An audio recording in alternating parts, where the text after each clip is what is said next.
In our thriller opening, we thought carefully on what type of social groups we were going to represent throughout our film. We decided that we would create the setting of our film in a busy London street where you would see fast cars and bright lights in the background. This would help inform our audience what kind of setting the film would be set in, which is why we thought it was important to add an establishing shot in the first scene.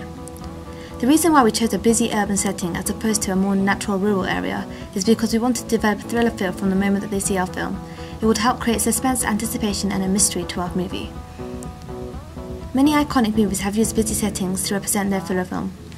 For example, American Psycho, The Dark Knight and Seven. Most movies are based in cities with dark alleyways. We have chosen to develop this by showing it in our opening. We wanted to move from typical stereotypes of stalkers which usually laid in the teen or high school era, for example The Roommate and Scream, and go into a more different field, more mature and less cliché. Our character Sammy in the film represented many social groups.